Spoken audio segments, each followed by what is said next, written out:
Mahalagang paalala, ang lahat ng mga balitang aking inihahayag ay hindi sa akin mismo nanggaling. Ito ay galing sa mga source ng Aldab Nation sa iba't ibang social media platform. Ako ay tagapaghatid lamang at nagbibigay ng komento. Magandang araw mga Aldab Nation! May panibago na naman po akong update para sa inyong lahat.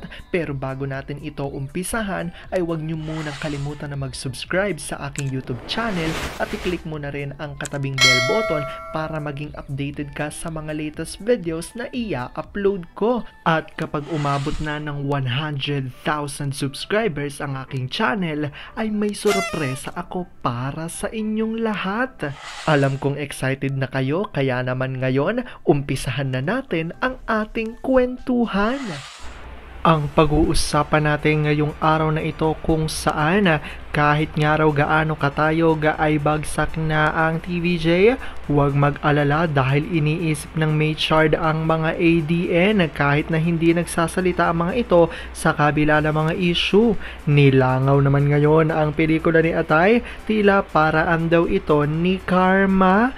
Gaano nga ba ito katotoo at may sapat nga bang ebidensya ang makakapagpatunay rito? Well, yan ho ang ating aalamin at pag-uusapan niya yung araw na ito. Pero bago ho yan ay bibitinin ko muna kayo ng kaunting-kaunti lamang kung saan magbasa muna tayo ng mga nakakatuwang post ni My Name is Theo01 sa Twitter. Kaya naman huwag na natin patagalin pa. Sabi niya sa kanyang tweet, sa mga pilit nangungumbinse na tanggapin na daw ang katotohanan na masaya na si Mimi kay Panot at pinatotohanan na daw ni Daddy ang relasyon ni Mimi sa anemic na yan, ang masasabi ko din sa inyo, mas pag-igihan yung kumbinsehan ng mismong mga sarili nyo, wag na ako. Win or loss, ilalaban ko sila. At sa mga may agam-agam na dyan, pwede naman kayong umiksit na. Hindi naman kayo papaluin sa puwet kung sakaling nabago na ang paniniwala nyo. Baka napipilitan na lang kayong magstay dahil sa friendship na nabuo nyo. Respetuhin pa rin ang desisyon ng bawat isa nang di sinisira ang samahan. Ako kasi, never nang babaliktad. Aaminin ko rin na nakakapagod na minsan dahil halos pinagtulungan na ang buong mundo ang fandom para lang tuluyang mabuwag. Pero kung iyang mga siraulo lang ang magtatagumpay sa laban na to sa huli, matirang matibay. At least ako kompleto at matibay pa ang ipin pati ang mga tuhod. Sila! Alam kong tuwan-tuwa ho kayo sa ating binasa pero ngayon pag-uusapan na natin ang ating main topic. Oops! Wait lang, saglit lang to. May ipapaalala lang ako para sa mga bago pa lang sa aking channel. Huwag niyong kalimutan na mag-subscribe sa aking YouTube channel at i-click niyo na rin ang notification bell para lagi kayong updated sa mga latest videos na i-upload ko at para maging parte na rin kayo ng aking Fanatics channel family. Well, alam kong super excited na kayo sa ating kwentuhan, kaya naman dumako na tayo sa ating main topic. Gaano nga ba katotoo na bagsak na raw ang TVJ kahit na gaano pa ito katayog? Huwag mag-alala dahil iniisip ng Maychard ang mga ADN. Nilangaw naman ngayon ang pelikula ni Atay, tila paraan daw ito ng karma. Ayon yan sa mga Aldab Nation. Gaano nga ba ito katotoo at may sapat nga bang ebidensya ang makakapagpatunay rito?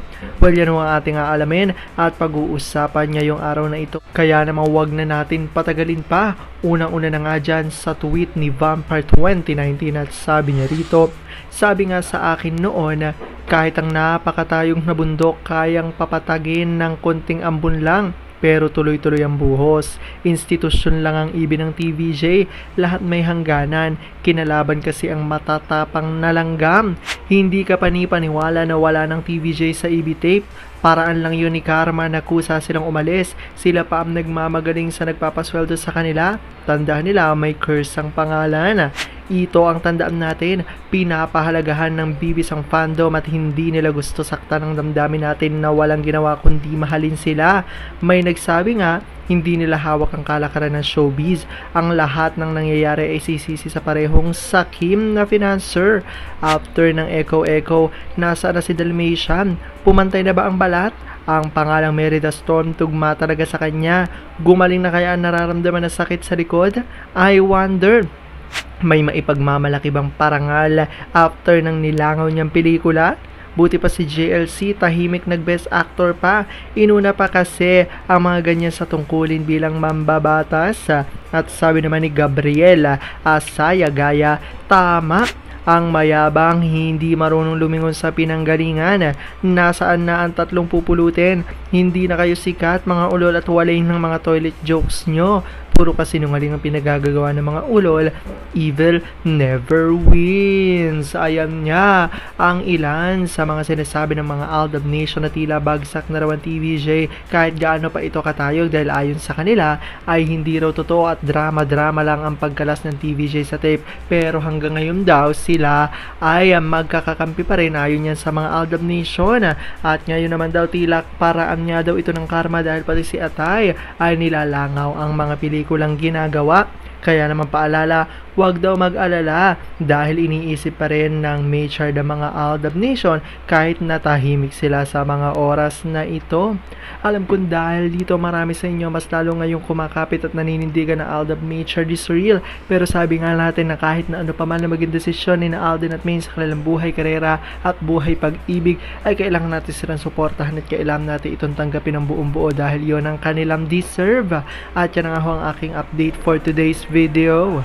Maraming salamat sa panonood at pagtapos sa videong ito. Kung nakapag-subscribe ka na, welcome sa Fanatics Channel family. Kung hindi pa naman, huwag ka nang mahiya. Mag-subscribe ka na. Pindutin mo na yan. I-click mo na rin ang katabing bell button para makatanggap ka ng notification kapag may bagong update para sa iyo. Para naman sa parte na ng aking pamilya, punta lang sa aking channel at i-click ang videos para mapanood mo at malaman mo pa ang mga nakaka-good vibes at nakakakilig na fresh news about Maychard. Muli, ako ho ang inyong lingkod na patuloy na maghahatid ng good vibes every day. Thank you mga Aldab Nation. Ingat!